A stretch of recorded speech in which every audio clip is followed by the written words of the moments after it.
Self-seeders. Some people love them, other people are not so happy. But who doesn't love a free plant in the garden?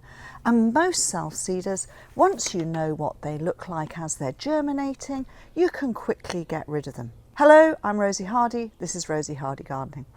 If you enjoy our videos, please do subscribe to the channel. Okay, so this is my top 10 seeders that I think are really worth having in the garden and allowing to seed around, and then using that good technique of editing. So editing is when you see what plants have gone and put themselves in the ground because you haven't done it by self-seeding there, and you think, well, there are too many there, so I'll thin them out. Don't really want them there, take them away completely.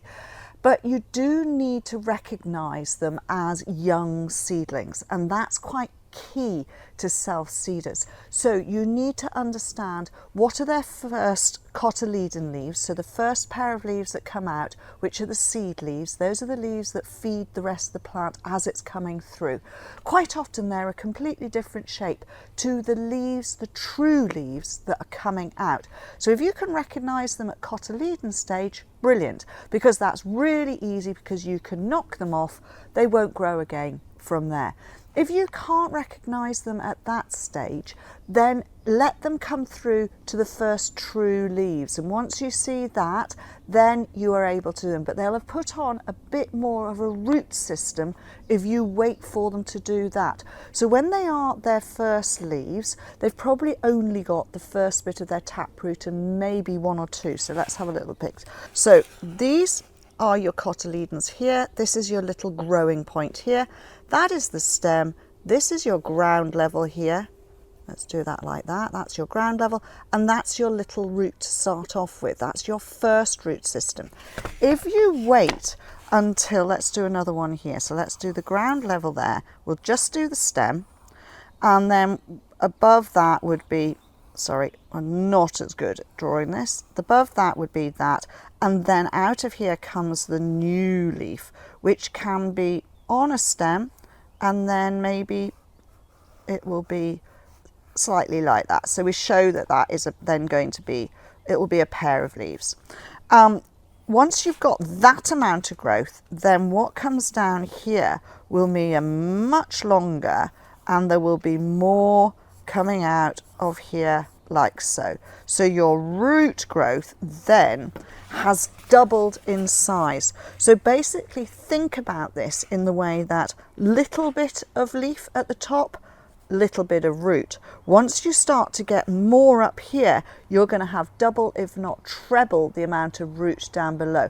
So a little bit more tricky to pull out, but still easy at that stage rather than when it is a mature plant. Okay, so I hope you understand that. So learning to understand what they look like and whether they're ones that you want to keep and they're not weeds is a really good trick. So let's have a look at things that I like and do. Now, I have done a self-seeders video before, but I only covered a few things. I don't think I'm covering others, some again, but if I do, I apologise. So the first one I've got on my list is Daucus carota, or the wild carrot. Now, this is a wonderful self-seeder. It has a taproot. So when you've got something that's got a taproot and that root goes down quite a long way, they will, if you cut off the top growth, they won't regrow from that, all right? They're also a true annual, so therefore that plant will die at the end of the season. I like to leave the old structure there and then pull it out at the end of the year, and I allow them to self-seed around. Now, at this time of the year in the spring, you're starting to see them coming through. Now, they have quite narrow first leaves and then very fluffy second leaves, so it's very easy to see that they are there. Now, they can produce in quite a profinity, so just be aware that you could get quite a lot, so you will be wanting to actually thin those out quite a bit and just check that you don't have masses of them, because they do very well. But in amongst grasses, in a slightly more wild naturalistic area, these Daucus carota do look very, very good, and they are very beneficial for all sorts of the beneficial insects. They've got lovely flap heads of umbels. Usually with the Daucus carota, it's just the cream. So you occasionally will get a little bit of pink on the flower heads, but they are beautiful umbels, hold themselves up well, and they earn their keep in a garden, something like a gravel garden, as I say, or in amongst grasses. Daucus carota is the first one. Then I've got Linaria purpurea on here. Now, I've explained before, in my gravel garden, I cannot grow Verbena bonariensis. So Linaria purpurea is my Verbena bonariensis replacement. It doesn't have the flat head of Verbena bonariensis, but it is purple, it is upright, it is willowy. It gives me that waft and flow in the gravel garden. Very easy to tell and see, and it again is a prolific weeder. If you leave the little ones in there and they get 2 or 3 inches high, they produce a big amount of roots, so you've really got to tug them out, but they're still possible to get out. They're perfectly fine. These are semi-perennial, so if you do cut them off rather than actually pulling them out, they will regrow from that point. So just be aware that they will regrow if you cut them off. The ones that are annuals, like the Daucus, and you cut them off, will not regrow from where they are. So that's just a tip there. But I love these. You get that grey-blue foliage. They make a lovely mound. You get 10, 15 flower heads. They waft around, beautiful purple flowers, and they're there all summer long. Again, as I say, if you don't want them there, yank them out, edit out so you've maybe got 2 or 3 rather than 10 or 12. And that is something to do with those. So that was Linaria. Now I'm going to talk about Lunaria. Lunaria is the honesty, and honesty are biennials basically, so they set their seed in the autumn, the plant then grows, it then flowers. You either have white flowered, purple flowered, you can have variegated leaf, you can have dark purple leaved forms. There are some beautiful honesties out there, Lunaria annuas, and they are great. They are really wonderful, especially for woodland edge. They are brilliant in that dark shady patch, and just allow them to carry on. And of course, once they've set their seed and you get those beautiful papery seed heads that you can then cut and take inside and use for dried arrangements, or leave outside and have the dried arrangements outside, absolutely no problem at all. And again, very easy. If you see them, they've got quite big first leaves, very easy to pull out and thin out. If you don't want to pull out, hoe. No problem at all, that is fine. So we've done the first 3 here on my list. Now I'll do a grass, Stipa tenuissima. Now Stipa tenuissima is a lovely wafty little grass, self-seeds very prolifically. Now grass is very easy to tell as a seedling because you basically get a monocot seedling, so you just get a single thread coming up, green thread with root on it, and that then multiplies into more of a grass-like structure. So they're easy to tell. Now when they are coming up and they've got their beautiful seed heads on them, if you don't want them to seed around too much, then at the point where they're going really brown on the top and you can see that the seeds coming, pull it off. Leave the grass there, pull off all of that and put it somewhere in the compost heap or something like that. That is absolutely no problem at all.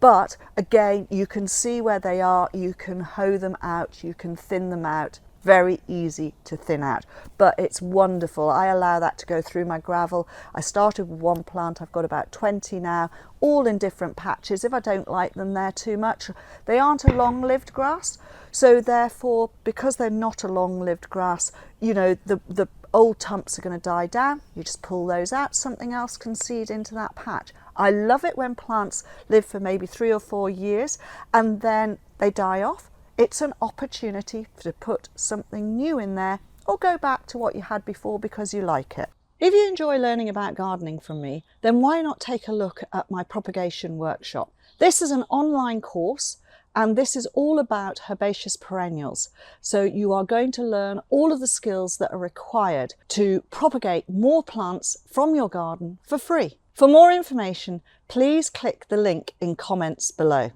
or you can scan the QR code on the screen right now. Nigella, one of my favourites, and this I just adore. So this is Love in the Mist. I've got a beautiful blue form in my gravel garden and I just let it self-seed all over the place. Because it's in the gravel garden, I get some which are just little single stems with their beautiful blue head on, some mature into slightly bigger plants, and I don't mind because that looks wonderful because you've got some that are flowering, say at around 20 centimetres, 10 inches. You've got some that are flowering nearer 18 inches, 45. So you've got this up and down, but that beautiful soft blue, and it looks like a meadow of blue. So I adore that. And again, very easy to spot it as a young seedling. And I quite often let it come up a little bit and go, oh no, there's too many there, and I thin it out. But it is wonderful. So Nigella, Love in the Mist, beautiful one. Now another one which is a perennial which seeds around if it likes you is Erigeron karvinskianus. Now again, this can be problematic with some people. In some people's gardens it spreads all over the place. Fine, just pull it out, but again it is a perennial, so you do need to pull it out, not just cut it off at the top, otherwise it will survive. Other people, a bit like me and my Verbena bonariensis, find that they can't get it to self-seed, so they have to put it in as small plants. But if it likes you, and it will seed around really quite well. A sunny site is what it likes. So there we go. Now I'm just going to go back on one or two of these because I haven't told you where they like to be. Daucus likes to be sunny. Linaria likes to be sunny. Lunaria likes to be shady. Stipa wants to be sunny. And the Nigella will be sunny. And the Erigeron will be sunny. I'll remember to tell you in the rest of them as I go through.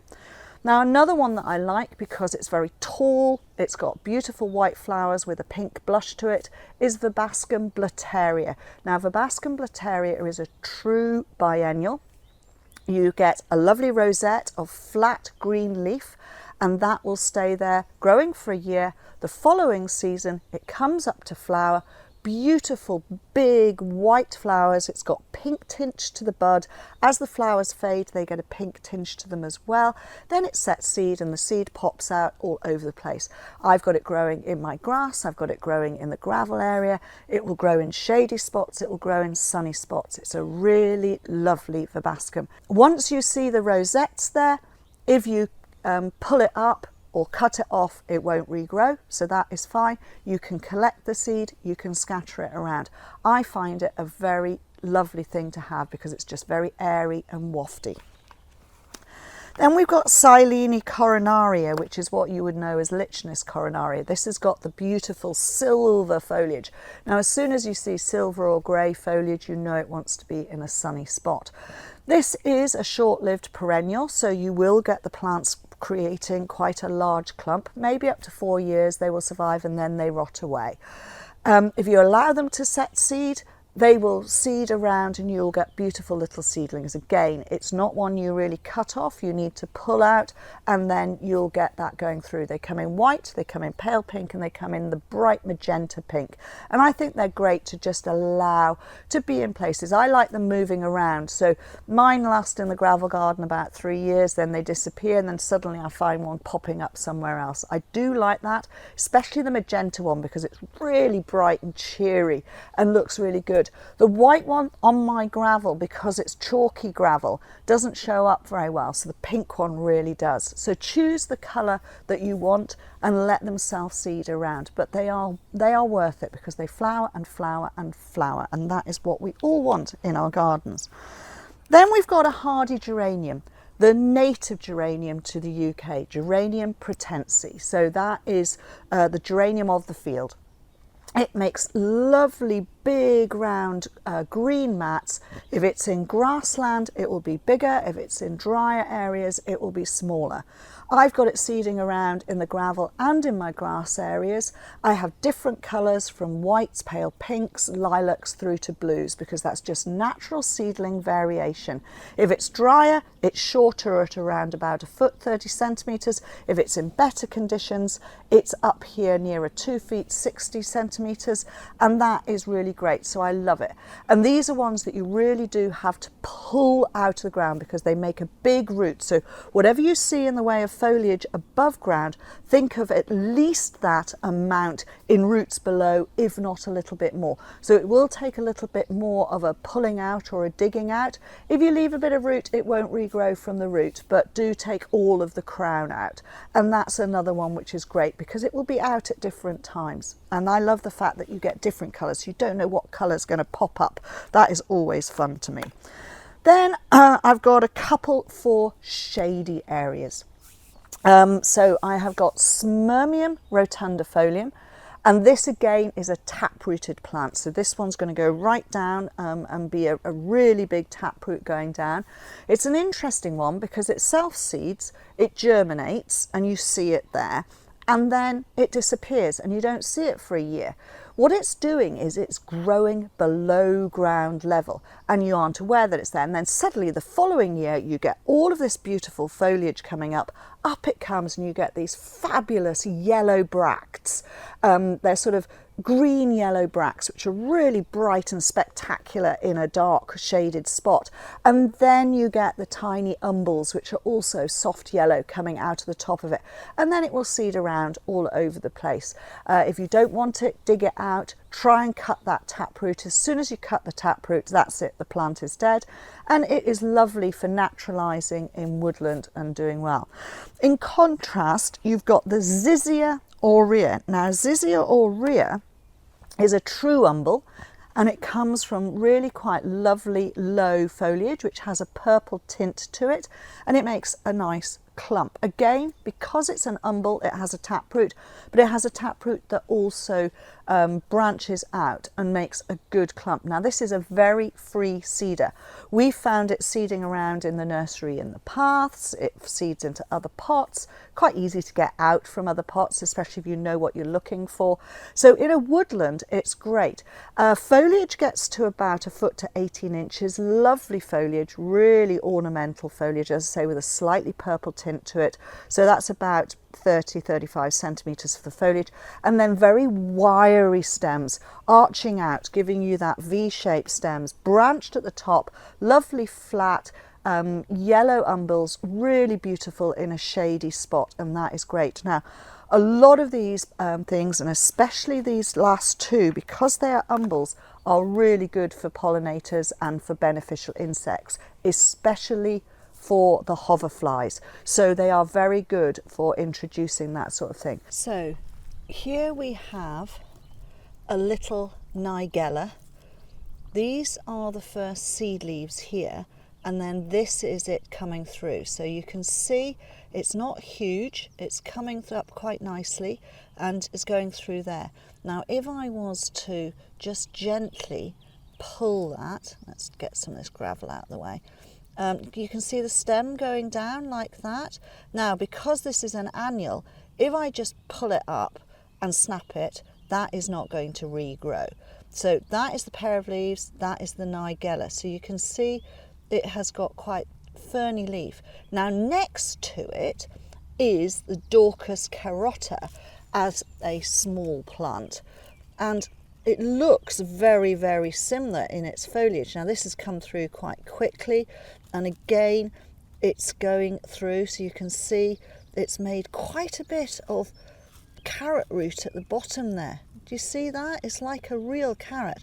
Now again, that's quite difficult to pull, but there you go, look. So this is where you can see the taproot on this.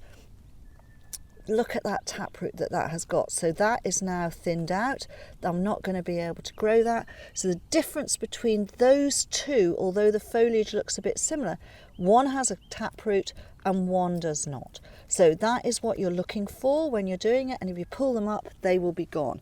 So they quickly grow to being much larger. This is the Daucus carota as a slightly larger plant, and I have quite a few of them growing here. I may or may not thin them out. I really haven't made up my mind yet. I'd like to let them get a little bit bigger and then maybe just cut them off, because it doesn't matter here on my gravel garden.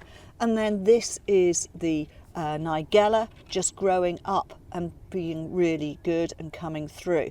Now just behind this is my Linaria, And you can see here with the Linaria, you've got the grey coming through, lots and lots of growth coming through on that. This must be an older plant, it's just spread a little bit with pieces there. And then if I just move to the side here, oh, just found one which shows you exactly what the cotyledon leaves are like. Here is a Geranium pratense with its round cotyledon leaves. Do you see that? And there's its first true leaf there. So these ones will be quite easy to pull out as well. And we can just gently pull that, but you'll be amazed at, yes, so there we go. Cotyledon, first true leaf, and its root at the bottom. So that is very similar to my drawing, but there you go, just shows you what they look like. Very quickly they get from that size, this is Geranium pratense, from that size to that size. And I will leave that there to be able to do. Now I don't think there's anything else that I've got in here of the ones that I've spoken about.